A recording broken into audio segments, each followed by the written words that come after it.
Okay friends, good morning all of you lovely couples. आप सब लोगों का हार्दिक स्वागत स्टडी आइलैंड क्लासेस के अंदर। आज कपल अधूरा है ना। तो देखते हैं सर, हम आज चैप्टर एक डिसाइड करने वाले हैं। पूरा चैप्टर जो आपके एग्जाम में श्योर शट 6 to 8 मार्क्स आपको देने वाले हैं, वो चैप्टर का नाम क्या है?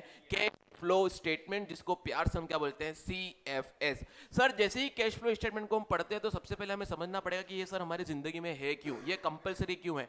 सर ये चैप्टर इसलिए कंपलसरी है क्योंकि जब जब भी हम कंपनी अकाउंटिंग करते हैं, जब जब भी कंपनी अकाउंटिंग करते हैं, तो as per the companies act 2013 जो भी फाइनेंशियल स्टेटमेंट की डेफिनेशन दे रखी है, उस फाइनेंशियल स्टेटमेंट की डेफिनेशन में उन्होंने 5 चीजें दे रखी है। सबसे पहले उन्होंने दे रखा है कि सर अगर कोई भी company registered under companies act 2013 है तो उनको कंपलसरीली फाइनेंशियल स्टेटमेंट में ये चीजें बनानी पड़ेंगी। तो सर सबसे पहले कौन कौन सी बनानी पड़ेगी उनको? सबसे पहले उन्हें बनाना पड़ेगा बैलेंस शीट, दूसरा बनाना पड़ेगा statement of profit and loss. P&L account नहीं बोलते, उसे क्या बोलते हैं?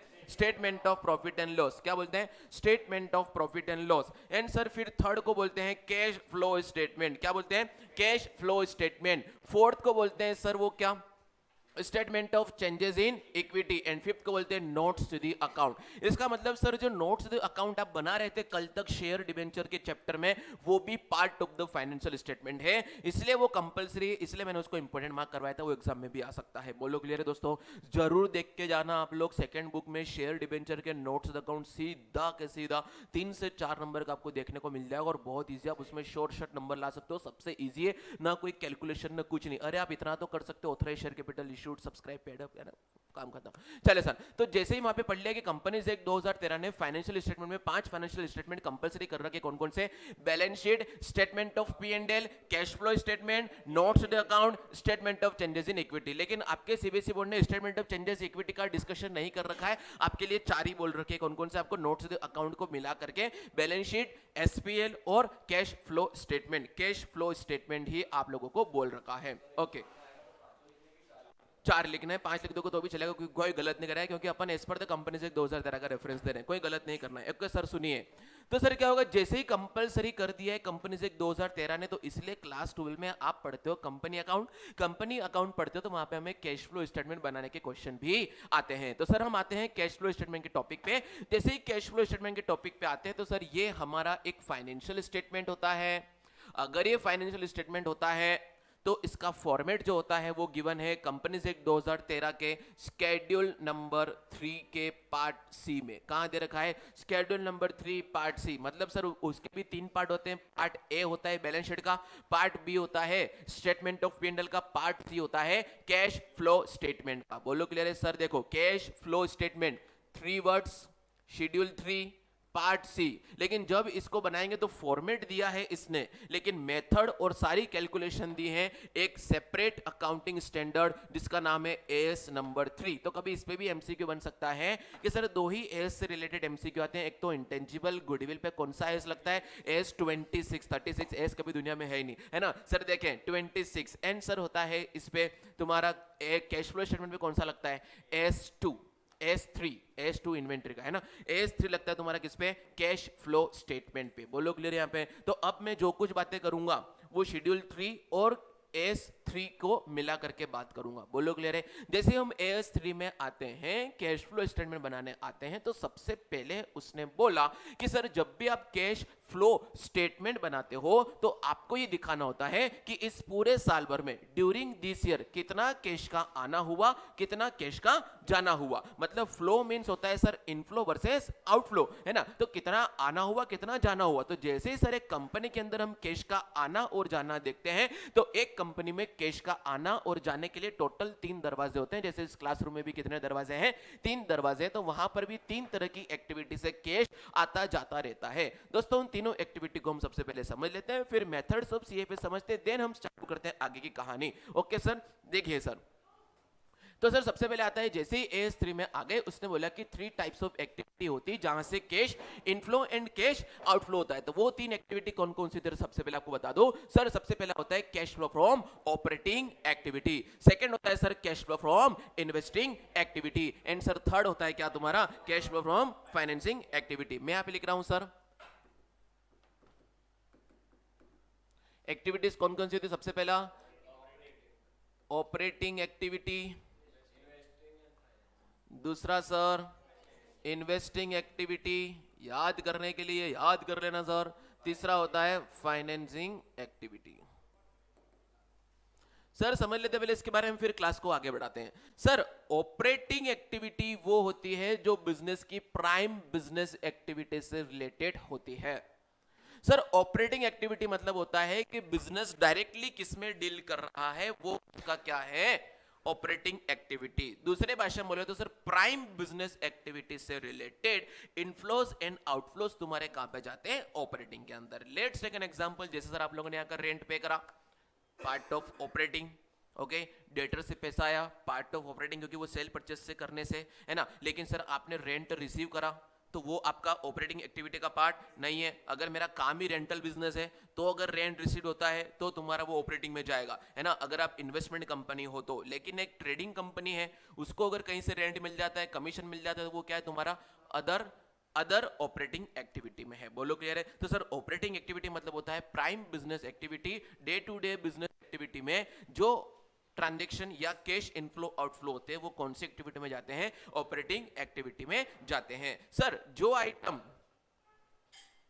दूसरे बता दो, जो आइटम इन्वेस्टिंग और फाइनेंसिंग में नहीं जाते, वो भी कहां जाते हैं, ऑपरेटिंग में जाते हैं। तो सर सबसे पहले समझ लेते हैं कि इन्वेस्टिंग एक्टिविटी क्या होती है। तो इन्वेस्टिंग एक्टिविटी वो होती है कि जो हमारे बिजनेस के इन्वेस्टमेंट्स और उससे रिलेटेड इनफ्लो आउटफ्लो होते हैं। जैसे मैं आपको बता दूं सर, इन्वेस्टमेंट हमारे वो होते हैं जो हमारे फर्म का बेस बनाते हो, कैपिटल एक्सपेंडिचर करते हो, जो हमारा कैपिटल बेस बढ़ाते हो, उसको बोलते हैं अपन इन्वेस्टमेंट एक्टिविटी। जो हमने कैपिटल एक्सपेंडिचर किया है ड्यूरिंग दिस ईयर, जैसे कि हमारे इन्वेस्टमेंट कितने हैं, हमने फर्नीचर ले लिया, लैंड ले ली, ऑनलाइन सेटअप कर दिया, ठीक है, नॉन ट्रेड इन्वेस्टमेंट, ये सारे इन्वेस्टमेंट जो होते हैं वो तुम्हारे इन्वेस्टिंग एक्टिविटी में जाते हैं, एक्सक्लूडिंग करंट इन्वेस्टमेंट। क्योंकि सर करंट इन्वेस्टमेंट जो भी होते हैं वो तुम्हारे कैश एंड कैश इक्विवेलेंट्स के पार्ट होते हैं, इसलिए वो इन्वेस्टमेंट इन्वेस्टिंग एक्टिविटी में नहीं जाएंगे। और उन इन्वेस्टमेंट से रिलेटेड इनफ्लो आउटफ्लो भी कहां पे जाएगा, इन्वेस्टिंग एक्टिविटी में जाएगा। फिर सर थर्ड आता है फाइनेंसिंग एक्टिविटी।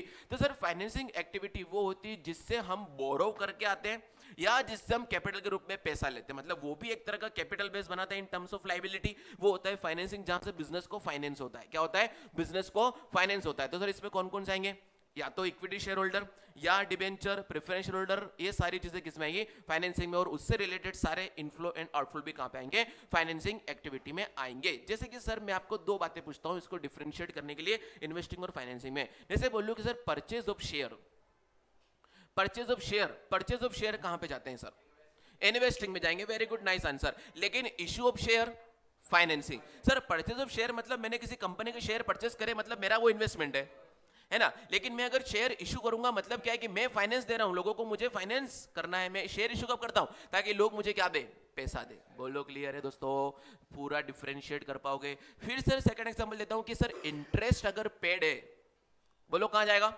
फाइनेंसिंग का जाना चाहिए जनरली। और इंटरेस्ट रिसीव्ड है तो इन्वेस्टिंग में जाना चाहिए। ओके, रेंट पेड है तो ऑपरेटिंग, फाइनेंसिंग। ऑपरेटिंग बेटा, रेंट तो day to day business activity को ऑपरेट करने के लिए, और रेंट रिसीव्ड है तो इन्वेस्टिंग। बोलो क्लियर है, यहां तक समझ में आ गए?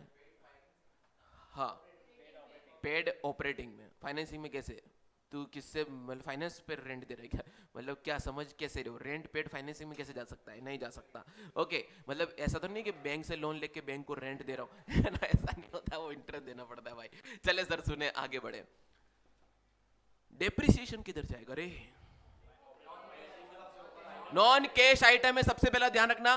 तो उसका तो कैश फ्लो में कुछ काम ही नहीं, लेकिन सर वो ऑपरेटिंग में जाएगा जब इनडायरेक्ट मेथड से मैं कैश फ्लो में जा रहा हूं, क्योंकि मुझे कैश में कन्वर्ट करना है। वही बात हमें यहाँ पे सीखनी है। तो सर सबसे पहले हमने क्या सीख लिया कि सर जब भी आप शेड्यूल 3 और AS3 के अकॉर्डिंग कैश फ्लो स्टेटमेंट बनाओगे, तो आपके पास कैश फ्लो की आने जाने की टोटल 3 एक्टिविटीज होंगी। 3 एक्टिविटीज होंगी सर, कौन कौन सी, ऑपरेटिंग, इन्वेस्टिंग, फाइनेंसिंग। वो ये सर देखे है ना, तो क्या हो गया सर, ऑपरेटिंग, इन्वेस्टिंग एक्टिविटी और फाइनेंसिंग एक्टिविटी, 3 एक्टिविटीज होती हैं। बोलो क्लियर है, उसके बारे में आपको बता दिया। लेकिन सर वो डिपेंड करती है बिजनेस टू बिजनेस। जैसे कि मेरी कंपनी फाइनेंसिंग कंपनी ही है, मेरा प्राइम बिजनेस ही लैंडिंग ऑफ मनी का है एंड मनी रिसीव करने का है, तो दोस्तों अगर फाइनेंसिंग कंपनी आपकी है तो जो बाकी लोगों के लिए बाकी मतलब फाइनेंसिंग या इन्वेस्टिंग कंपनी आपकी है तो बाकी लोगों के लिए जो इन्वेस्टिंग एक्टिविटी वो आपके लिए कौन सी है, ऑपरेटिंग एक्टिविटी है। दोस्तों क्लियर है? तो इससे रिलेटेड आपके सीएफएस के अंदर स्टार्ट के 2-3 इलस्ट्रेशन है, उसमें उसकी बात करी गई है। आई होप कि उसमें से कुछ एमसीक्यू आ जाए तो उसको भी देख के जाना है ना। थ्योरेटिकल है, 2 मिनट में आप देख लो कि मैंने आपको बता दिया है कि सर क्या होगा अगर कंपनी का नेचर इन्वेस्टिंग या फाइनेंसिंग है तो उनके लिए ऑपरेटिंग के अंदर लैंडिंग ऑफ मनी से आया हुआ पैसा भी क्या होगा, ऑपरेटिंग माना जाएगा। बोलो क्लियर है सर? आगे बढ़े कि नहीं बढ़े? फिर सर एक छोटी टर्म और समझ लो, कैश एंड कैश इक्विवेलेंट, जो कि बहुत ही इंपॉर्टेंट होती है। दोस्तों 3 टर्म हमने देख ली, ऑपरेटिंग, इन्वेस्टिंग, फाइनेंसिंग। एक टर्म हम देख लेते हैं इस सीएफएस में काम आती है, वो होती है कैश एंड कैश इक्विवेलेंट्स। मतलब सर हिंदी में बोले तो जो कैश और कैश के समान होता है उसको हम बोलते हैं कैश एंड कैश इक्विवेलेंट। सबसे पहले सर आपको देखना होगा सर इसमें इनफ्लो आउटफ्लो कैसे देखते हैं। सर इसमें इनफ्लो आउटफ्लो कैसे देखते हैं, जैसे कि मान लो मेरे वॉलेट में कुछ पैसा रखा हुआ है, इसमें 10 लाख रुपए पड़े हुए, एक नोट है 10 लाख की इसमें पड़े हुए, मैंने इस पैसे को बैंक में जमा करा दिया, मेरे करंट अकाउंट में जमा करा दिया। क्या ये जमा कराने से मेरे हाथों में कुछ इनफ्लो आउटफ्लो हुआ कि नहीं हुआ? नहीं हुआ, है ना। तो sir cash and cash equivalent जो भी आइटम होते हैं उनमें इंक्रीज डिक्रीज अगर कुछ हो जाए तो वो कैश के समान ही है। मान लो मैंने यहाँ कैश को बैंक में जमा कर दिया तो वो भी एक तरह का कैश जैसा ही तो है, मैं अभी चाहूं तो उसे कैश फॉर्म में कन्वर्ट कर सकता हूं, तो वो कोई इनफ्लो आउटफ्लो नहीं होता है। तो दोस्तों जब भी क्वेश्चन में आ जाए कि आपने कैश डिपॉजिट इनटू बैंक करा तो क्या वो आपका आउटफ्लो है? नहीं, है ना। कैश एंड कैश इक्विवेलेंट में जो भी इंक्रीज डिक्रीज होता है वो कोई इनफ्लो आउटफ्लो नहीं होता है। तो सबसे पहले इसके आइटम हमें देखने देने पड़ेंगे। सबसे पहले सर आइटम होते हैं cash in hand, cash at bank, current investment, marketable securities,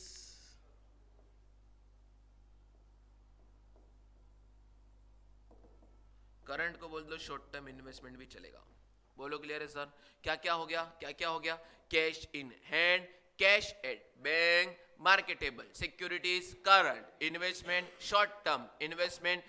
बस इतना ही होता है। क्या होता है तुम्हारा ये कैश एंड कैश इक्विवेलेंट्स के पार्ट होते हैं। सर इनमें कभी भी अगर इंक्रीज डिक्रीज होगा तो याद रखना वो पूरे सीएबीएस के फॉर्मेट में कहीं नहीं जाएगा, सीधा एंड में आकर के जो भी हम पूरे साल भर का कैश फ्लो निकालेंगे उसके अंदर हम ओपनिंग, इन सबका ओपनिंग बैलेंस ऐड कर देंगे, जिससे ऑटोमेटिक क्या आ जाएगा, इन सबका क्लोजिंग बैलेंस आ जाएगा। और जब का ऑटोमेटिक इन सबका क्लोजिंग बैलेंस आ गया मतलब आप एग्जाम में थैंक्स गॉड बोलना, एक तो मुझे भी और आपके एक भगवान को भी, कि आपका सीएफएस का क्वेश्चन पूरा सही हो चुका है।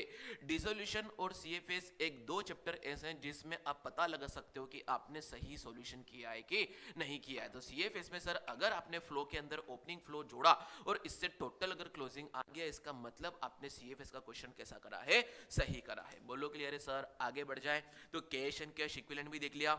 दूसरी सर हम आगे बात करते हैं कि कभी ऐसा आ गया क्वेश्चन में कि आपने इशू ऑफ बोनस शेयर किया, तो इशू ऑफ बोनस शेयर करने से कभी भी कोई इनफ्लो आउटफ्लो नहीं होता है, क्योंकि आप बोनस शेयर किसी को दोगे तो सामने से रिटर्न में कुछ पैसा आना नहीं है, वो जस्ट एक कैपिटलाइजेशन ऑफ प्रॉफिट होता है। इसलिए sir issue of bonus share भी इनफ्लो आउटफ्लो नहीं होता।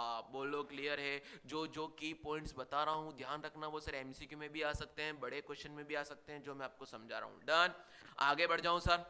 आगे बढ़ जाऊं, यहां तक वो समझ में आया? एक बार देख लो क्या सर कैश फ्लो स्टेटमेंट क्यों पढ़ रहे हैं, क्योंकि पार्ट ऑफ फाइनेंशियल स्टेटमेंट है, कंपनीज एक्ट ने कंपलसरी कर रखा है, जो भी स्टेटमेंट होते हैं उनका फॉर्मेट कहां दे रखा है, शेड्यूल 3 में दे रखा है। शेड्यूल 3 पार्ट सी में कैश फ्लो का दे रखा है। कैश फ्लो को जब भी बनाते हो तो AS3 का रेफरेंस देना पड़ेगा। AS3 और शेड्यूल 3 को कंबाइन पढ़ेंगे तो वहां पर 3 प्रकार की एक्टिविटी है, कौन कौन सी, ऑपरेटिंग, इन्वेस्टिंग, फाइनेंसिंग। फिर सर एक छोटा आइटम मैंने पढ़ा दिया कैश एंड कैश इक्विवेलेंट। फिर बताते कि sir cash and cash equivalent में जो भी इंक्रीज डिक्रीज होता है वो कभी भी इनफ्लो आउटफ्लो नहीं माना जाता है, और सर इशू बोनस शेयर का भी कभी भी इनफ्लो आउटफ्लो नहीं माना जाता है। बोलो क्लियर है? फिर सर आगे बात करते हैं, इंपॉर्टेंट बात देख लो कि सर आपने बोला कि कैश एट बैंक पड़ा है, लेकिन सर कभी नेगेटिव बैलेंस इन कैश भी हो सकता है, नेगेटिव बैलेंस इन बैंक भी हो सकता है, जो हम क्लास 11 में पढ़ के आते थे, bank overdraft.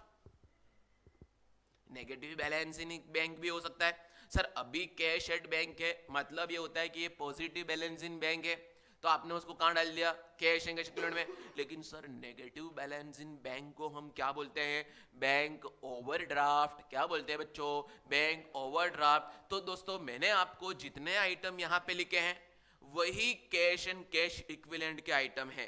Bank overdraft and short term borrowing भले ही वो करंट लाइबिलिटी है, लेकिन वो फाइनेंसिंग में जाएंगे, क्योंकि कहीं ना कहीं वो कंपनी को फाइनेंस कर रहे हैं। शॉर्ट टर्म फाइनेंस बोले तो वर्किंग कैपिटल फाइनेंस। बोलो क्लियर है। तो दोस्तों अभी हम आगे जाके पढ़ेंगे ना जैसे ही, तो वहां पे हम जैसे ऑपरेटिंग के अंदर पढ़ेंगे कि वर्किंग कैपिटल चेंजेस का एडजस्टमेंट, तो वहां पर भी वो शॉर्ट टर्म बोरोविंग और बैंक ओवरड्राफ्ट नहीं जाएगा। बोलो क्लियर है कि नहीं क्लियर है।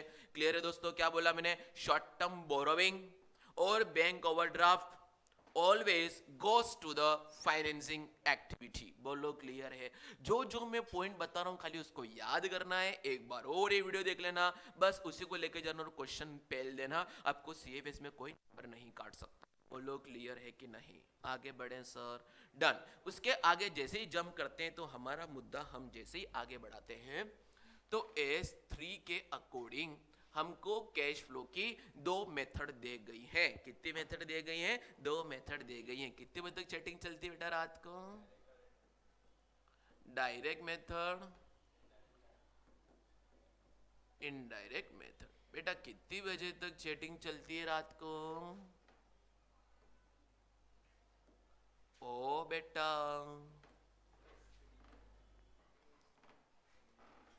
इश्क तेरा ले डूबेगा 12th क्लास में भी। ओ दीदी आ गई, गरिमा की दीदी आ गई। चले सर देखते हैं। गरिमा बुरा नहीं लगना चाहिए, अपन तो क्या मस्त।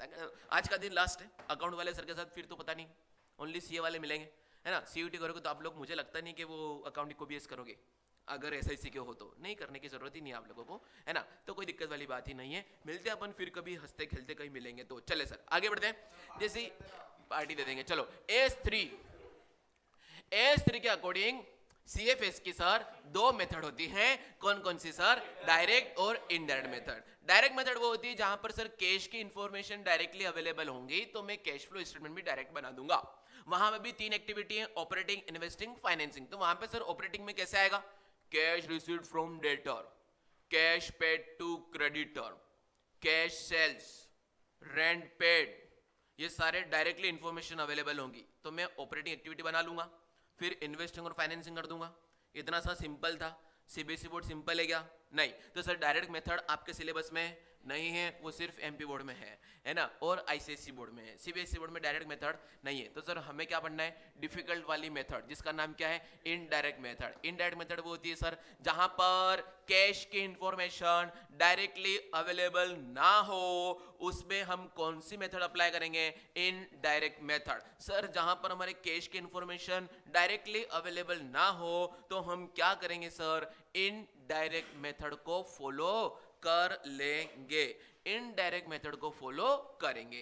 सर जैसे ही इनडायरेक्ट मेथड को फॉलो करेंगे तो सबसे पहले हमें कैसे करना होगा, वही हमें आज का मुद्दा देखना है। बोलो क्लियर है। सबसे पहले तो कॉन्सेप्ट समझ लो कि सर इनडायरेक्ट मेथड में कैसे होता है, फिर मैं आपको शॉर्टकट फॉर्मेट समझा दूंगा यहाँ पे, फिर वो फॉर्मेट के बाद दो तीन ट्रिकी एडजस्टमेंट समझा दूंगा, और अपना सीएफएस का टॉपिक क्या हो जाएगा, फुल्ली रिवाइज हो जाएगा वन शॉट वीडियो के अंदर। बोलो क्लियर है जनाब। आते हैं सर इनडायरेक्ट मेथड के अकॉर्डिंग कैश फ्लो स्टेटमेंट। अगले 5 मिनट आप सब मुझे ध्यान से सुनना। अगर कोई घर पे बैठे हुए पॉपकॉर्न भी खा रहा हो, या मुझे सुनते सुनते अगर गर्लफ्रेंड से भी चैट कर रहा हो, तो बेटा 2 मिनट मोबाइल साइड में रख देना, और ये मैसेज गर्लफ्रेंड को भी है। अगर आप 2 मिनट 5 मिनट के लिए बॉयफ्रेंड को कुछ भी भेज रहे हो, अगर जीआईएफ वगैरह कुछ भी, तो उसको भी 2 मिनट में साइड रखना। ये अगले 5 मिनट आप कॉन्सेप्ट को सुन लोगे तो आपका सीएफएस काफी अच्छे से हो सकता है। उसके बाद जस्ट 7-8 क्वेश्चन ट्राई कर लेना, आपका सीएफएस में कोई नंबर नहीं काट पाएगा। ओके सर, तो देखते हैं हमें क्या करना है। इनडायरेक्ट मेथड से हमें कैश की इंफॉर्मेशन निकालनी है कि हमें सर कैसे होगा। तो देखो सर, आपके पास कितना कैश आया गया रिलेटिंग टू ऑपरेटिंग एक्टिविटी, ये अवेलेबल नहीं होता। इन्वेस्टिंग और फाइनेंसिंग तो छोटे मोटे आइटम है, मेजर आइटम है, उनसे रिलेटेड इनफ्लो आउटफ्लो अवेलेबल पक्का रहता है। सर कैसे रहता है? मैंने इक्विटी शेयर इशू करे, उसकी इंफॉर्मेशन तो अवेलेबल रहेगी ना। मैंने फर्नीचर खरीदा, अवेलेबल रहेगी ना। डिविडेंड मिला, अवेलेबल रहेगी ना। डिविडेंड पे किया, इंफॉर्मेशन अवेलेबल रहेगी। इंटरेस्ट पे किया, इंफॉर्मेशन अवेलेबल होगी। इंटरेस्ट रिसीव्ड हुआ, इंफॉर्मेशन अवेलेबल होगी। लेकिन सर आपको ये पता नहीं चलेगा कि आपके पास डेटर से कितना पैसा आया, आपने एक्चुअल में कैश कितना पे करा, क्योंकि आप फॉलो क्या करते हो? Accrual basis of accounting follow करते हो। क्योंकि दोस्तों कंपनीज एक्ट 2013 ने कंपलसरी कर रखा है कि every company should follow accrual basis of accounting only. ये कंपनीज एक्ट 2013 ने बोल रखा है। तो सर मेरे पास कैश की इंफॉर्मेशन अवेलेबल नहीं है, तो मुझे सर ऑपरेटिंग में ही बहुत सारी मगजमारी करनी पड़ेगी। तो मैं ऑपरेटिंग एक्टिविटी का कैश फ्लो फ्रॉम ऑपरेटिंग निकालने के लिए सबसे पहले इनडायरेक्ट मेथड को जब फॉलो करूंगा तो मैं उसमें आए हुए प्रॉफिट को पकड़ लूंगा, क्योंकि ये प्रॉफिट वही बताता है अकॉर्डिंग टू मैचिंग कॉन्सेप्ट कि एक साल के इनकम, एक साल के एक्सपेंस को प्लस माइनस करोगे तो एक साल का प्रॉफिट या लॉस आएगा। बोलो क्लियर है? तो सर इस साल जो भी इनकम हुई है और जो भी एक्सपेंस हुए, कहीं ना कहीं वो ही तो मेरे इस साल day to day business activity के होंगे। तो सबसे पहले मैं किसको पकड़ लूंगा सर? नेट प्रॉफिट को। लेकिन जैसे नेट प्रॉफिट को मैं देखूंगा तो इसको मुझे देखना पड़ेगा, यार बेटा नेट प्रॉफिट तो जो आया है तो बहुत सारी ऐसी की तैसी करवा के आया है। एक काम करता हूं, सबसे पहले मैं तुझे वर्किंग नोट के अंदर ले जा करके किसी चीज में कन्वर्ट कर लेता हूं। तो सबसे पहले मैं इस नेट प्रॉफिट को लेकर के उसे कन्वर्ट करूंगा sir net profit before tax and extraordinary item.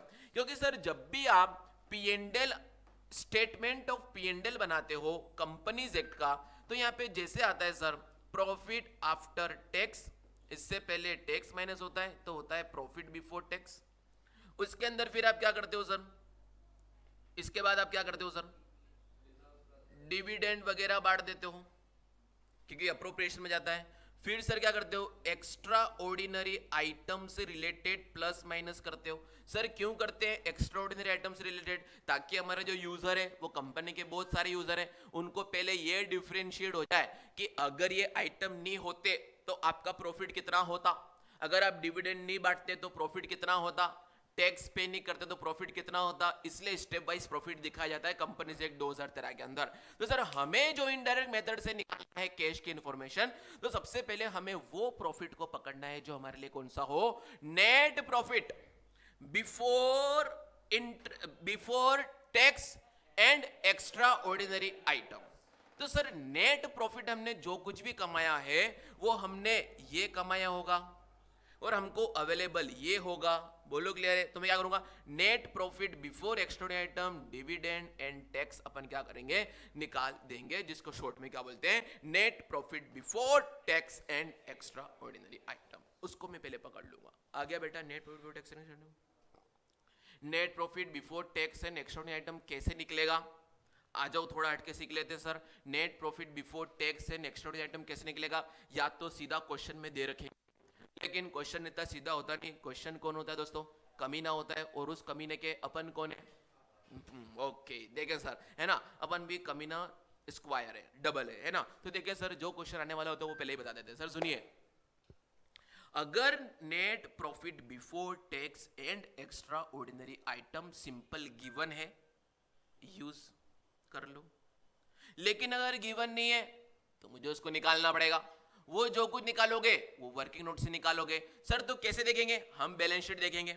Every company ने ये कंपलसरी कर रखा है, कंपनीज एक्ट 2013 ने एवरी कंपनी को कंपलसरी कर रखा है कि जब भी आप फाइनेंशियल स्टेटमेंट को दिखाते हो तो 2 साल के फिगर दिखाना, ताकि हमारे यूजर उसको कंपेयर कर पाए, है ना। कंपेरेटिव कॉमन साइज ये आपका इस सिलेबस में इस बार हट चुका है। अगर वो होता तो आपको फ्री फोकट में 4 से 6 नंबर मिलने वाले थे, लेकिन वो हटा दिया। ओके सर, तो सुनना, आपको कंपेयर करना पड़ेगा। तो हम क्या करेंगे? हमारे पास सर बैलेंस शीट के अंदर 2 साल के फिगर है, ओपनिंग में क्या है और क्लोजिंग में क्या है। तो मान लो ओपनिंग वाला, जैसे पिछले साल का क्लोजिंग में प्रॉफिट दे रखा था मेरे पास कितना?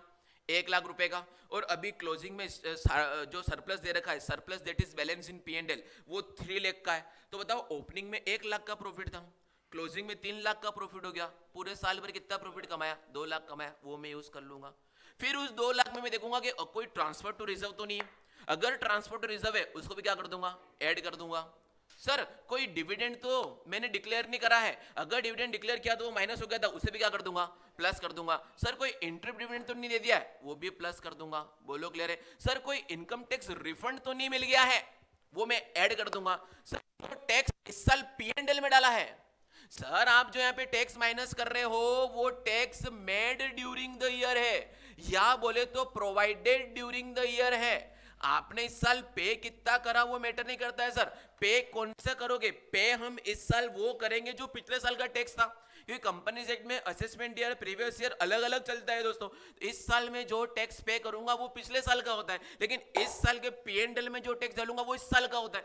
तो मैं सर जो पीएनएल में डाल दिया है उसको मुझे बिफोर टैक्स करना है, तो वो होगा सर तुम्हारा टैक्स जो इस साल का पीएनएल में गया है। बोले तो सर कौन सा, closing provision for tax in absence of any information, है ना। उसके बारे में अपन और स्पेसिफिक बात बता देंगे, लेकिन अभी तो जस्ट एक वर्किंग नोट चल रहा है कि अपन net profit before tax and extraordinary item को कैसे बताएंगे। सबसे पहले सर हम देख लेंगे surplus that is balance in SPL transfer to any reserve from PNL. Sir कोई डिविडेंड वगैरह पे हो गए तो वापस क्या कर दो, उनको प्लस कर दो। सर अगर इनकम टैक्स आपने कुछ मेड किया है तो प्लस कर दो, इनकम टैक्स रिफंड हो तो माइनस कर दो। इतना करोगे तो आपके पास क्या आ जाएगा sir, net profit before tax and extra ordinary. ये हमें बता देगा कितना प्रॉफिट आपने कमाया है इस साल, बेबी, है ना। इतना प्रॉफिट आपने कमाया है इस साल, ये आपको बता देगा ये वर्किंग नोट। बोलो क्लियर है। अब इस नेट प्रॉफिट बिफोर टैक्स को मैंने पकड़ लिया और इसको बोला बेटा क्या तू मेरा कैश ऑपरेटिंग प्रॉफिट है, ये बोलता है नहीं, ये बोलता है नहीं। तो मैंने कहा चल और बता तेरे अंदर में क्या क्या करूं। तो दोस्तों मैं आपको समझाने के लिए अभी थोड़ा सा हटके जा रहा हूं कि मैं आपको सिंपल वाला प्रॉफिट एंड लॉस यूज कर रहा हूं, क्या कर सकता हूं ताकि समझ में आ जाए, अंडरस्टैंडिंग हो जाए। सर यहां पर मान लो ये नेट प्रॉफिट आ रहा है, इसको हमने मान लिया है वो वाला प्रॉफिट है कौन सा, net profit before tax and extraordinary item, अभी हमने निकाल दिया। जैसे इस नेट प्रॉफिट को मैं पकड़ूंगा, मैं बोलूंगा ए बेटा नेट प्रॉफिट, क्या बोलूंगा मैं अक्षर, ए बेटा नेट प्रॉफिट, क्या तू मेरा ऑपरेटिंग से रिलेटेड है, बोलता है नहीं सर। मैंने कहा चल नो, मैंने सेकंड क्वेश्चन उससे पूछा क्या बेटा तू मेरे लिए कैश प्रॉफिट है, बोलता है नो सर मैं कैश भी नहीं हूं। तो मैंने कहा तू मेरे लिए किस काम का, आजा मैं तेरे को थोड़ा प्लस माइनस कर देता हूं, है ना, मैं तेरे को थोड़ा प्लस माइनस कर देता हूं। मैंने बोला इधर आ बेटा Kevin, net profit before tax and extraordinary item. सबसे पहले बोला कि बेटा तू कैश वाला है, बोलता है नहीं मैं तो एक्रोल बेसिस से बनता हूं, मेरे अंदर तो cash as well as non cash दोनों आइटम जुड़े हैं बेटा, है ना। तो मेरे अंदर तो cash as well as non cash दोनों आइटम जुड़े हुए हैं। तो सर मैंने कहा एक काम करता हूं, मैं सबसे पहले तुझे है ना कैश में कन्वर्ट करने की कोशिश करता हूं। तो सबसे पहले मैं क्या करूंगा, इस आइटम में जो भी नॉन कैश एक्सपेंस है उसको मैं प्लस कर दूंगा, क्योंकि ये नॉन कैश एक्सपेंस आने के कारण मेरा कैश प्रॉफिट कम हो गया। अगर मुझे उसे कैश प्रॉफिट में कन्वर्ट करना पड़ेगा तो नॉन कैश एक्सपेंस को आप क्या कर दो, प्लस कर दो। बोलो क्लियर है, मैंने प्लस कर दिया नॉन कैश एक्सपेंस। तो सर एनी अगर नॉन कैश इनकम वाली बात होगी उसे क्या कर देंगे, लेस कर देंगे। बोलो क्लियर है। तो सर सबसे पहले आपने क्या किया, सर देखो यहाँ पे मैं आपको सिस्टमेटिकली बता रहा हूं। ये आ गया मान लो कैश फ्लो स्टेटमेंट, हमने लिख दिया A cash flow from operating activity. ये निकालने के लिए मैंने शुरुआती दौर में क्या ले लिया, net profit before tax and extraordinary item. ये कहां से निकाल दिया, वर्किंग नोट से। वर्किंग नोट आपको क्लियर है सर, कैसे बना था, surplus that is balance in P and L, transfer to any reserve plus कर दो, डिविडेंड वगैरह जो कुछ भी है प्लस कर दो, प्रपोज डिविडेंड प्लस करेंगे ओपनिंग वाला, वही ओपनिंग वाला माइनस करेंगे फाइनेंसिंग से। बोलो क्लियर है सर, क्योंकि ये सब दे दिया था जो हमारा प्रॉफिट था, प्रॉफिट कितना निकालने के लिए डिविडेंड सारे प्लस कर दूंगा। फिर sir income tax made during the year plus कर दूंगा, अगर सर प्रोविजन फॉर टैक्स है तो क्लोजिंग वाला प्लस करूंगा, है ना। फिर सर अगर इनकम टैक्स रिफंड है तो माइनस करूंगा, ये बात कभी मत भूलना। बोलो क्लियर है, 2-3 बार बोल दी इस वीडियो के अंदर भी, ध्यान से सुन लेना, एक बार घर जाकर के भी नोट्स बना देना। फिर सर जैसे ही देख लिया वर्किंग नोट से अंदर, इसको मुझे कन्वर्ट करना है। सबसे पहले मैं लिखूंगा adjustment for non cash item. Non cash item दो प्रकार के होते हैं, एक तो सर नॉन कैश एक्सपेंसेस जिसको मैं प्लस कर दूंगा, और माइनस कर दूंगा नॉन कैश इनकम। सर ये नॉन कैश इनकम कैसी होती है जरा हमें समझाओ ना। जैसे कि sir reducing in provision for doubtful debt, reversal जब भी होता है प्रोविजंस का तो हम उसको P&L में क्रेडिट कर देते हैं। सर जैसे आज मुझे लग रहा था कि मेरा 5,000 का बेड डेड होने वाला है, लेकिन इस साल लगा कि मेरे ओनली 3,000 होने वाला है, तो 2,000 का पहले जो मैंने डेबिट कर दिया था आज मुझे क्या करना पड़ेगा, क्रेडिट करना पड़ेगा। तो वो रिवर्सल ऑफ प्रोविजन तुम्हारा क्या होता है, नॉन कैश इनकम होता है। उसने खामखा पैसा मेरे जेब में नहीं आया, फिर भी प्रॉफिट को बढ़ा दिया, तो मैं उसे माइनस कर दूंगा। बोलो क्लियर है। तो सबसे पहले मैंने क्या कर दिया, सबसे पहले मैंने क्या कर दिया, net profit before tax and extraordinary में कन्वर्ट करके सबसे पहले उसमें दो प्लस माइनस कर दिए। कौन कौन से, एक तो नॉन कैश एक्सपेंस को प्लस कर दिया, नॉन कैश इनकम को माइनस कर दिया। सर नॉन कैश एक्सपेंस के एग्जांपल दो ना। तो एग्जांपल क्या होता है, एक तो होता है sir discount on issue of debenture जो कि P&L से राइट ऑफ होता है, यहां पे प्लस कर देंगे। डेप्रिसिएशन, डेप्रिसिएशन अपने आप में नॉन कैश आइटम है जो यहाँ पे प्लस हो जाएगा। Amortisation of any intangible asset plus हो जाएगा, etcetera. Loss on sale of fixed asset भी क्या हो जाएगा, प्लस हो जाएगा। Gain on sale of fixed asset minus हो जाएगा। ये सारी बातें हमने देखनी थी। बोलो क्लियर है। सर जैसे ही मैंने इसको कैश में कन्वर्ट कर दिया नॉन कैश करके, अब मैंने उससे क्वेश्चन पूछा, बेटा कैश में कन्वर्ट हो गया? बोलता है जी सर, अब मैं कैश में कन्वर्ट हो गया। मैंने उसको फिर क्वेश्चन पूछा, अगर तू कैश प्रॉफिट में कन्वर्ट हुआ तो क्या तू मेरा कैश ऑपरेटिंग प्रॉफिट है कि सब कुछ मिला करे? बोलता है सर मेरे अंदर तो सब कुछ प्लस माइनस होता है। सर कैसे? अगर मैं कोई इंटरेस्ट पे करता हूं लोन पे या डिबेंचर पे तो वो P&L में डेबिट होता है, लेकिन वो तो आपका फाइनेंसिंग से आइटम है। अगर मुझे रेंट वगैरह मिल जाता है तो वो तो मेरे लिए इनकम होता है, लेकिन वो इन्वेस्टिंग का आइटम है। तो सबसे पहले हम इसके अंदर दूसरा एडजस्टमेंट कर देंगे, adjustment for non operating item. कौन सा आइटम? नॉन ऑपरेटिंग आइटम, जिसके अंदर क्या होगा, मैं प्लस कर दूंगा नॉन ऑपरेटिंग एक्सपेंस, माइनस कर दूंगा नॉन ऑपरेटिंग इनकम, और जो यहां पे प्लस माइनस होगा वो रेलेवेंट एक्टिविटी में उसका उल्टा हो जाएगा। जैसे सर एग्जांपल दे दो यार, मैंने जो भी खर्चा पे करा, जैसे इंटरेस्ट ऑन डिबेंचर मेरे P&L में डेबिट चला गया, उसने मेरे ऑपरेटिंग को कम कर दिया, मुझे ऑपरेटिंग कैश चाहिए, मैंने इसको प्लस कर दिया और माइनस कहां कर दिया, फाइनेंसिंग से। बोलो अक्षर समझ में आ रहा है? फाइनेंसिंग से माइनस कर दिया। बोलो क्लियर है। आज मेरे पास P&L में कोई डिविडेंड रिसीव्ड हो गया, उसने मेरे कैश ऑपरेटिंग प्रॉफिट को बढ़ा दिया, जो कि हमारा नहीं है वो काम का, उसको माइनस कर देंगे और प्लस का करेंगे, फाइनेंसिंग में करेंगे। बोलो क्लियर है सर। तो जो जो यहाँ पे आइटम आएंगे यहाँ पे वो आएंगे जो अदर देन ऑपरेटिंग के हो। अदर देन ऑपरेटिंग कौन सी एक्टिविटी होती है सर? Investing and financing. उसमें जाने वाले आइटम अगर P&L में चले गए तो यहां से रिवर्स करके वहां पे बेच देंगे। बोलो क्लियर है सर। सबसे पहले क्या हुआ, net profit before tax and extra निकाल दिया। कैसे निकाला, वर्किंग बता दिया। फिर sir adjustment for non cash expense, non cash income कर दिया, आपको सब कुछ क्लियर है। फिर sir adjustment for non operating item कर देंगे, जिसमें क्या करेंगे, नॉन ऑपरेटिंग एक्सपेंस को प्लस कर देंगे और माइनस करेंगे कहां से, उस relevant operating other than operating के अंदर। फिर सर नॉन ऑपरेटिंग इनकम होगा तो यहां से माइनस कर देंगे और प्लस कहां करेंगे, अदर देन ऑपरेटिंग में कौन कौन सी, इन्वेस्टिंग और फाइनेंसिंग में। बोलो क्लियर है सर। इतना अगर हो जाता है तो मेरे पास जो कैश फ्लो आ जाता है वो बोलता हूं मैं cash flow from operating activity. इतना तो सर्टेन हो गया, लेकिन सर वो होता है बिफोर वर्किंग कैपिटल चेंजेस, क्योंकि सर वर्किंग कैपिटल में कुछ भी चेंज होगा खामखा वो हमारे प्राइम बिजनेस एक्टिविटी से ही होगा। जैसे मान लो आपके बैलेंस शीट में सेल्स है, आपके P&L में सेल है, वो सेल तो दोनों है, कैश और क्रेडिट। तो क्रेडिट सेल कुछ इस साल पैसा दे दिया तो वो भी पैसा तो रिलेटिंग टू ऑपरेटिंग एक्टिविटी हुआ है, वो पैसा कहां से मिलेगा, डेटरों से। Debtor is my current asset. और वर्किंग कैपिटल कल हमने रेशियो क्लास में पढ़ा था, वर्किंग कैपिटल मतलब होता है day to day business activity को वर्किंग कंडीशन में रखने के लिए जो कैपिटल रिक्वायर्ड होती है उसे क्या बोलते हैं, वर्किंग कैपिटल। इसका मतलब इसका फॉर्मूला होता है current asset minus current liability, current asset minus current liability. तो सर यहां पर हमें करंट एसेट करंट लायबिलिटी में रिलेशन देखना होगा। क्या देखना होगा, करंट एसेट करंट लायबिलिटी में रिलेशन देखना होगा। कि मान लो सर मेरे पास ओपनिंग में 100 करोड़ के डेटर थे बेटा, कितने करोड़ के डेटर थे, 100 करोड़ के, लेकिन क्लोजिंग में वो सिर्फ 80 करोड़ रह गए। तो इस बात से बताओ मुझे डेटरों से पैसा मिला है कि पैसा गया? डेटर मतलब क्या होता है बेटा, a person to whom good sold on credit, मैं उससे पहले 100 करोड़ मांग रहा था, आज खाली 80 करोड़ मांग रहा हूं, मतलब 20 करोड़ उसने मुझे दे दिए हैं। तो सर इसका मतलब आप ये कहना चाह रहे हो decrease in current asset plus होगा, तो इंक्रीज इन करंट असेट क्या होगा, माइनस होगा। इसका उल्टा देख लो sir, decrease in current liability minus होगा, तो increase in current liability plus होगा। बोलो क्लियर है सर? करंट लाइबिलिटी का एग्जांपल दे दो।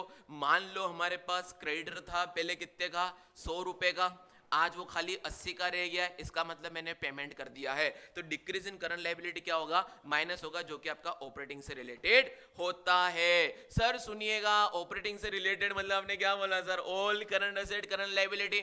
जी हाँ, मैंने बोला all current asset and current liability, लेकिन यहाँ पे कुछ एक्सेप्शन है कि सर करंट असेट के अंदर हम यहाँ पर करंट इन्वेस्टमेंट और कैश एंड कैश इक्विवेलेंट को नहीं जोड़ेंगे, क्योंकि वो पार्ट किसके होते हैं, कैश एंड कैश इक्विवेलेंट में, उनका कोई इंक्रीज डिक्रीज कभी भी इनफ्लो आउटफ्लो नहीं होता है। सर दूसरा, करंट लायबिलिटी को लेते समय, करंट लायबिलिटी को लेते समय मैं शॉर्ट टर्म बोरोइंग और बैंक ओवरड्राफ्ट नहीं लूंगा, क्योंकि सर वो किसके पार्ट होते हैं, फाइनेंसिंग के पार्ट होते हैं। वो कहां जाते हैं, फाइनेंसिंग में। बोलो याद रख लोगे, इतनी डिफिकल्ट बातें, टेक्निकल बातें है ना। कैश फ्लो स्टेटमेंट आपका यूं हो जाएगा, अभी इजी हो जाएगा दोस्तों। अब तो बस खत्म होने वाला है कैश फ्लो स्टेटमेंट, और बस उसके बाद 2-3 एडजस्टमेंट्स बता दूंगा जो आपके एग्जाम में आने वाले, और आप लोग क्वेश्चन कर लोगे, चैप्टर क्या हो जाएगा, खत्म हो जाएगा। और अपना इसके साथ ही पूरी रिवीजन सीरीज भी सक्सेसफुली क्या हो जाएगी, खत्म हो जाएगी। आप सबका लिए सपोर्ट, आप सबने जो सपोर्ट किया उसके लिए बहुत बहुत धन्यवाद। बस लाइक करते रहिए, शेयर करते रहिए, कमेंट करते रहिए। आज पहली बार मैंने वो सही से बोला है। ओके सर, चले आगे बढ़ते हैं।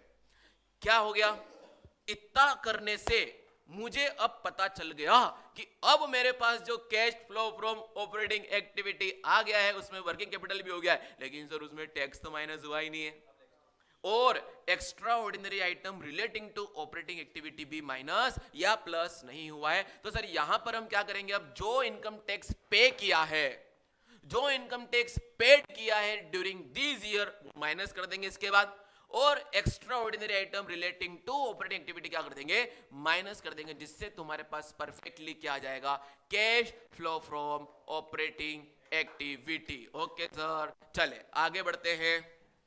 क्या हुआ, कुछ नहीं, तुम तो क्या है। चले sir, cash flow from operating activity खत्म होता है। एक बार फटाफट फिर से रिवाइज कर लेते हैं सर। सबसे पहले हम क्या निकाल देंगे इंडायरेक्ट मेथड से, कैश ने, अरे यार नो, अरे net profit before extra ordinary item and tax, उसके लिए वर्किंग नोट बनता है, आपको लिखवा लिया, लिख लोगे सर। उसके पहले उसको हम क्वेश्चन पूछते हैं कि भैया हमारे लिए कैश प्रॉफिट, बोलता है नहीं सर मेरे अंदर नॉन कैश भी है। तो चलो पहले एडजस्टमेंट किसका हो गया, नॉन कैश आइटम्स का, जिसमें एक्सपेंस क्या होते हैं प्लस, इनकम क्या होती है माइनस। फिर उसके अंदर सेकंड एडजस्टमेंट किसका होता है, नॉन ऑपरेटिंग आइटम का, जिसके अंदर नॉन ऑपरेटिंग एक्सपेंस क्या होते हैं plus, non operating income minus. फिर से क्या करते हैं, वर्किंग कैपिटल चेंजेस का, वर्किंग कैपिटल चेंजेस में क्या करते हैं, current asset excluding current investment and cash and equipment और मार्केटेबल सिक्योरिटीज को छोड़ करके जो भी करंट असेट अगर डिक्रीज होगी तो वो इनफ्लो माना जाएगा, इंक्रीज होगी तो वो आउटफ्लो माना जाएगा। फिर सर करंट लायबिलिटी में देखना पड़ेगा कि excluding short term borrowing and bank overdraft को छोड़ करके जो भी अगर डिक्रीज होगा तो हमारे लिए क्या होगा, माइनस, और अगर इंक्रीज होगा तो क्या होगा, प्लस होगा। इसके बाद हम tax paid during the year जो एक्चुअल इन कैश होगा वो माइनस कर देंगे, extra item relating to operating activity का एडजस्टमेंट कर देंगे, जिससे मेरे पास क्या आ जाएगा, cash flow from operating activity. अब cash flow from operating activity से रिलेटेड बातें करते हैं, फिर अपन आगे बढ़ते हैं। सर जैसे मान लो क्वेश्चन में यहां पर हमें ओनली टैक्स पेड दे रखा है, इसके अलावा कुछ भी नहीं दिया, अदर इंफॉर्मेशन में दे दिया कि टैक्स पेड, ना तो बैलेंस शीट में कहीं प्रोविजन फॉर टैक्स है ना कहीं पर भी, तो हम क्या करेंगे, उसी टैक्स पेड को वर्किंग नोट में जो नेट प्रॉफिट बिफोर टैक्स से प्लस करके यहां से माइनस कर देंगे। लेकिन सर हमारे पास बैलेंस शीट में हमें लिख रखा है कि प्रोविजन फॉर टैक्स, और उससे रिलेटेड कोई इंफॉर्मेशन नहीं दी है नीचे। देखो दोस्तों ध्यान से सुनना, ओनली क्या लिख दिया, प्रोविजन फॉर टैक्स, और उससे रिलेटेड कोई इंफॉर्मेशन नहीं लिख रखी है नीचे एडिशनल इंफॉर्मेशन में। तो हम क्या करेंगे सर, ऑलवेज ऑलवेज ध्यान रखना, closing provision for tax plus हो जाएगा इस कैलकुलेशन में और ओपनिंग वाला माइनस हो जाएगा, क्योंकि सर क्लोजिंग वाला होता है कि जो मैंने इस साल P&L में डेबिट किया है, और सर ओपनिंग वाला वो होता है जो मैंने इस साल पे करा है। तो जो पे करेंगे वो माइनस होगा, और जो इस साल P&L में किया वो मुझे बिफोर टैक्स जाने के लिए प्लस करना पड़ेगा। बोलो क्लियर है सर? क्या बोल रहा हूं मैं, क्या बोल रहा हूं सर? अगर आप लोगों को provision for tax he given है, उसके अलावा कोई इंफॉर्मेशन गिवन नहीं है, तो आप क्या करोगे? क्लोजिंग वाला प्लस, ओपनिंग वाला माइनस। इस बात को रिवाइज कर लोगे अच्छे से। फिर सर क्या होता है कि हम जब net profit before tax and external item को कैलकुलेट करते हैं तो वहां पे सारे डिविडेंड प्लस होते हैं। तो सर इस साल जो फाइनल डिविडेंड और इंटरम डिविडेंड जो पे कर दिए ऊपर प्लस करो, दोनों फाइनेंसिंग माइनस कर दो। लेकिन sir what about propose dividend? Sir propose dividend तुम्हारी एक तरह की है ना, एक तरह का एप्रोप्रिएशन ऑफ प्रॉफिट होता है, वो हमारे लिए लायबिलिटी अभी नहीं है। वो कब लायबिलिटी बनेगी? जब वो शेयर होल्डर फाइनल कर देंगे। आज अगर हमने कोई प्रपोज करके रखा है तो हमें क्या करना है? क्लोजिंग वाला प्रपोज करके रखा है उसको इग्नोर कर देना है, क्योंकि वो हमारे बैलेंस शीट का आइटम ही नहीं है। वो कभी P&L में ना तो गया है ना कभी जाएगा। वो जाएगा कब? जब एक बार शेयर होल्डर अपनी जनरल मीटिंग में क्या कर देंगे? अप्रूव कर देंगे। और दोस्तों जनरल मीटिंग कब होगी? अगले साल। तो सोचो इस साल जो जनरल मीटिंग हुई होगी उसमें कौन सा प्रपोज डिविडेंड पे हुआ होगा? पिछले साल वाला। तो जब भी प्रपोज डिविडेंड आपके क्वेश्चन में आ जाए, ध्यान से सुन लेना, प्रपोज डिविडेंड और आपके क्वेश्चन में आएगा मतलब आएगा। जब भी प्रपोज डिविडेंड आपको देखने को मिल जाए तो क्लोजिंग वाले को तो काट ही देना, हमें ओपनिंग से ही मतलब है। ओपनिंग वाला ही यहीं पर प्लस होगा और वही ओपनिंग वाला माइनस होगा फाइनेंसिंग के अंदर से। बोलो गाइस क्लियर है या नहीं? आगे बढ़े। लेकिन सर बात आते हैं कि प्रोविजन फॉर टैक्स में क्लोजिंग फिगर में आपको 20 दिया है, ओपनिंग फिगर में 10,000 दिया है, और नीचे information they the income tax paid during the year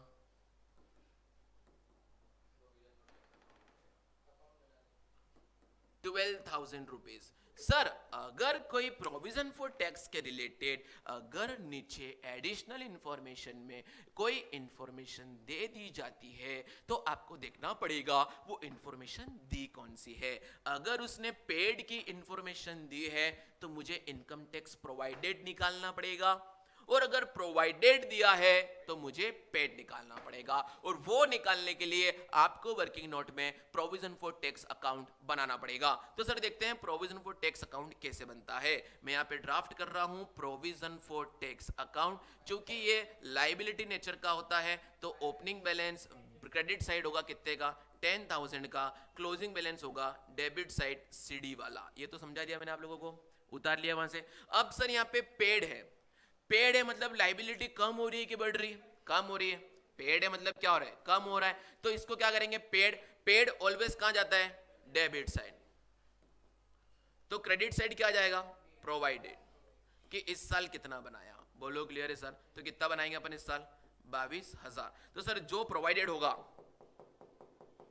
sir TV फूट जाएगी? नहीं फूटेगी। जो प्रोवाइडेड होगा वो प्लस होगा कहां पर? Net profit before tax and external item. और जो पेड है वो माइनस होगा ऑपरेटिंग के सबसे नीचे से। बोलो क्लियर है सर?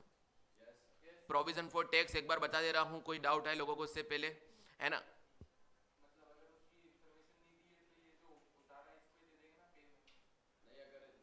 इंफॉर्मेशन कुछ भी नहीं दी है, मान लो ये कुछ भी नहीं दिए, तो क्लोजिंग वाला प्लस, ओपनिंग वाला माइनस।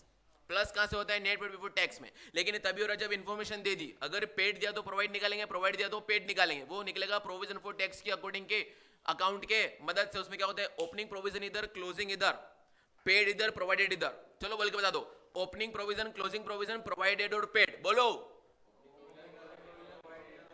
प्रोवाइड वाला प्लस होता है, पेड वाला माइनस होता है। अरे ये देख लो दोस्तों, प्रोविजन फॉर टैक्स अकाउंट बनाने का बिल्कुल आ रहा है आपके एग्जाम में। चलो बोल दो 3 बार। क्या हो रहा है? Provision for tax account CFS के अंदर ओपनिंग, क्लोजिंग, प्रोवाइडेड, पेड। बोलो ओपनिंग, क्लोजिंग, प्रोवाइडेड, पेड। 1 2 3 4।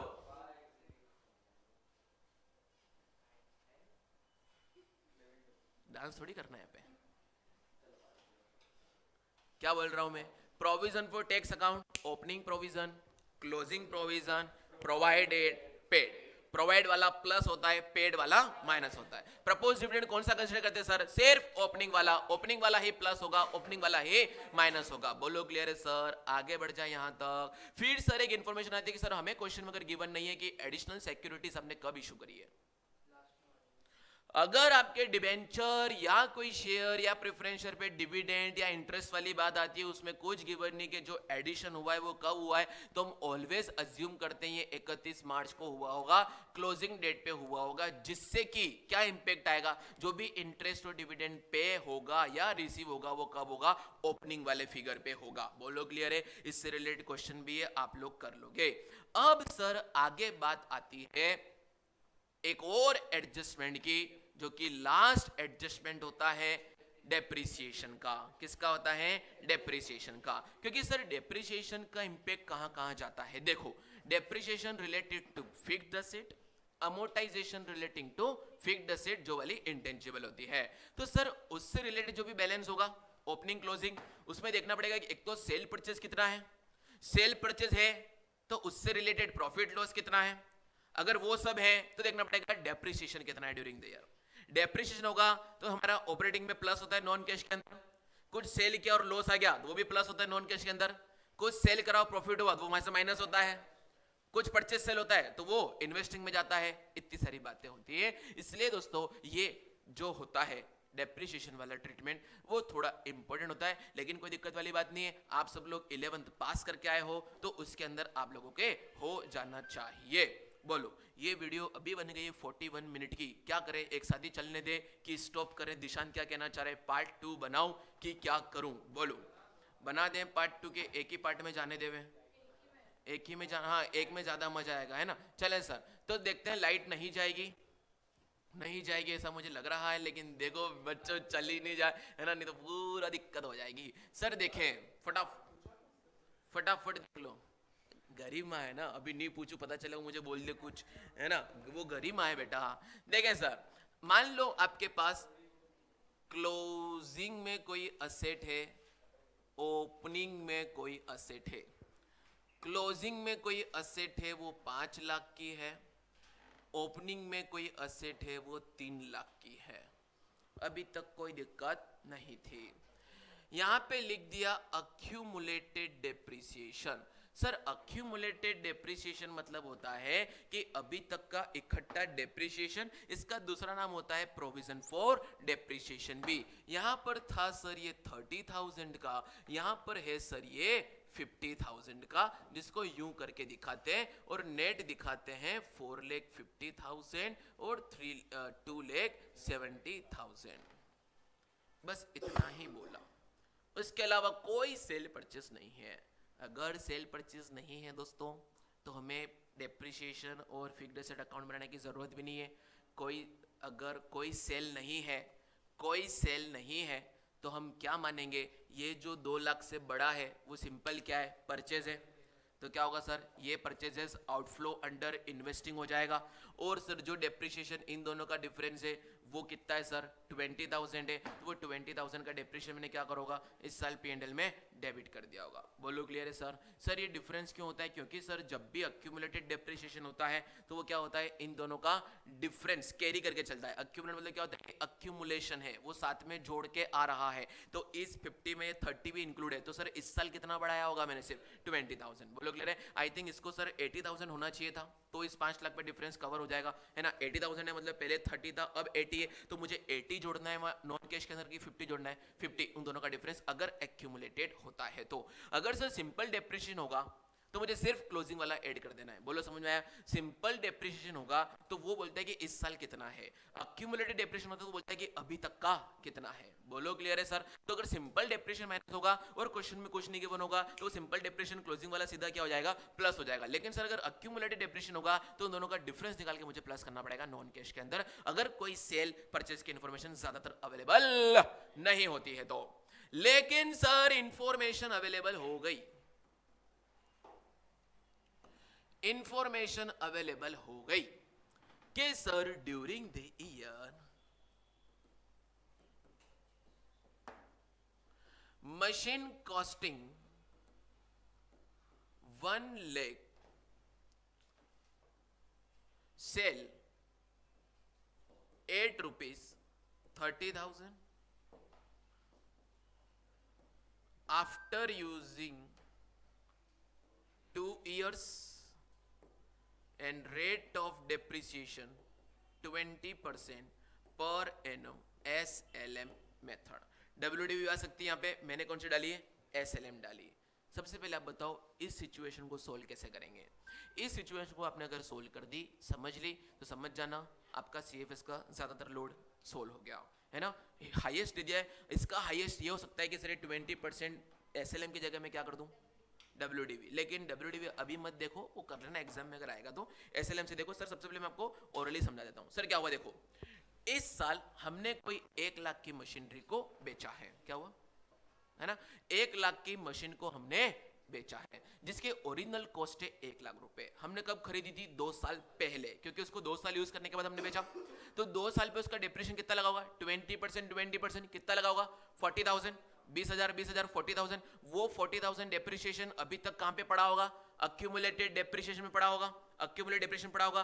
और आज मैंने उसको बेचा, तो जिस दिन हम असेट को बेचते हैं तो टिल डेट डेप्रिसिएशन माइनस करना पड़ता है ना, क्योंकि जब असेट ही नहीं बचेगी तो आप डेप्रिसिएशन इकट्ठा करके करोगे क्या?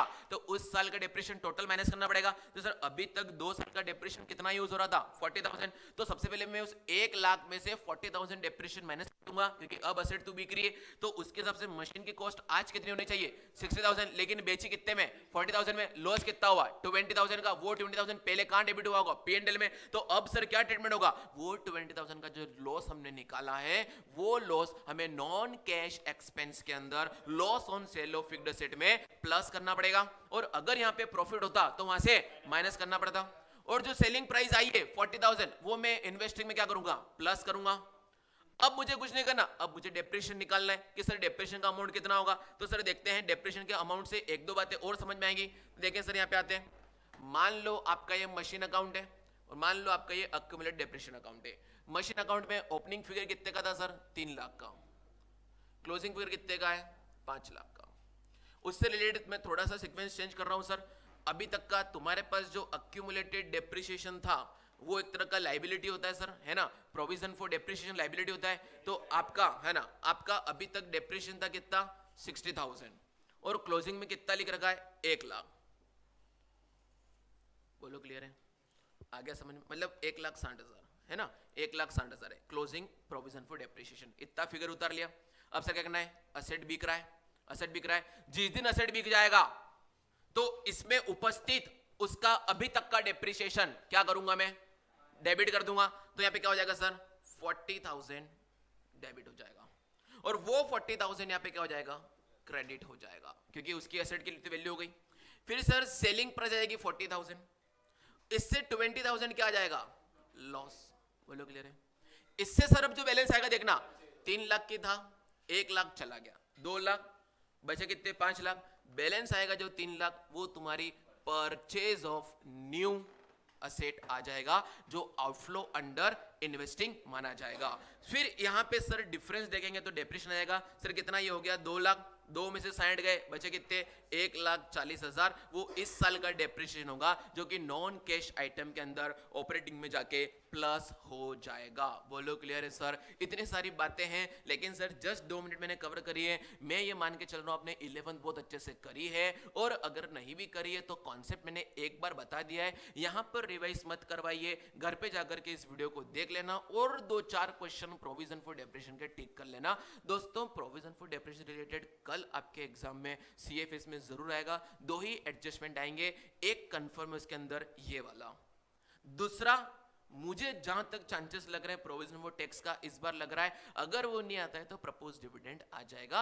2 से ज्यादा एडजस्टमेंट गाइडलाइन में नहीं है as per the sample paper. आपके तो 3 ही एडजस्टमेंट, जनरली 4 ही एडजस्टमेंट होते हैं जो आपके इंपोर्ट होते हैं। एक तो प्रपोज डिविडेंड, बोलो क्या समझा? ओपनिंग प्लस वही माइनस। प्रोविजन फॉर टैक्स के लिए अगर कोई इन्फॉर्मेशन दी तो क्लोजिंग वाला प्लस ओपनिंग माइनस। लेकिन अगर इन्फॉर्मेशन दे दी तो पेड दिया तो प्रोवाइड निकालेंगे, प्रोवाइड दिया तो पेड निकालेंगे, उसका बनाएंगे provision for tax account. Opening balance, closing balance, provide और पेड, प्रोवाइड वाला प्लस, पेड वाला हमारा माइनस। बोलो क्लियर है सर? तीसरी इन्फॉर्मेशन दे दी आपको कि अगर कोई एडिशनल सिक्योरिटी कब इशू हुई है वो गिवन नहीं है तो मानेंगे क्लोजिंग में इशू है, जिससे सारे इंटरेस्ट डिविडेंड ओपनिंग वाले फिगर पे ही दिए लिए जाते हैं। बोलो क्लियर है? फिर सर लास्ट वाला ये आ गया तुम्हारे डिप्रेशन का, जो हमें बनाना पड़ेगा फिक्स्ड एसेट अकाउंट से और डिप्रेशन अकाउंट से बना करके निकालना पड़ेगा। बोलो क्लियर है सर? फिर आते हम जंप करते हैं सेकंड एक्टिविटी इन्वेस्टिंग एक्टिविटी। उसके अंदर आप कुछ भी नहीं देखना है, हमें देखना है जो परचेज और सेल करने से जो हमें पैसा आना जाना गया है वो ज्यादातर चीजें तो इसमें कवर हो चुकी है। बाकी sir dividend received, rent receive वगैरह होंगे तो वहां पे प्लस होंगे, है ना सर? अगर बोनस रिसीव्ड हुआ है तो उसकी कोई एंट्री पास नहीं थी क्योंकि उससे कोई कैश इनफ्लो आउटफ्लो नहीं हुआ है। बोलो क्लियर है सर? फिर आगे बढ़ते हैं फाइनेंसिंग एक्टिविटी में। हमें देखते हैं सर अगर opening cash share capital, opening share capital तुम्हारे पास 3 लाख की थी और क्लोजिंग शेयर कैपिटल 4 लाख की हो गई, इसका मतलब आपने 1 लाख रुपए फ्रेश इशू किया है। लेकिन उसी के साथ हमें देखना पड़ेगा नीचे क्या एसपीआर तो नहीं बढ़ा।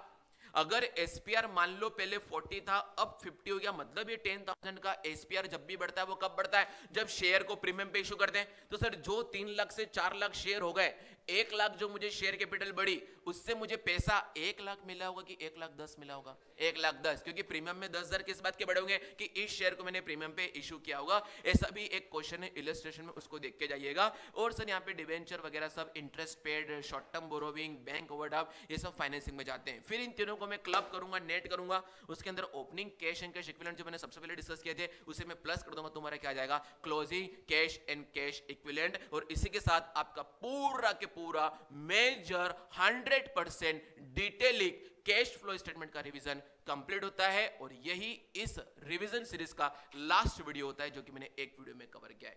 ओके दोस्तों, ऑल द बेस्ट आप सबको आपके एग्जाम के लिए। फोड़ के आना है, एक भी क्वेश्चन छोड़ के नहीं आना है, सारे क्वेश्चन हमको अटेंड करने एटलीस्ट। बोलो क्लियर है? तो बने रहिए अभी तक के लिए और आपका सेशन अब खत्म होता है।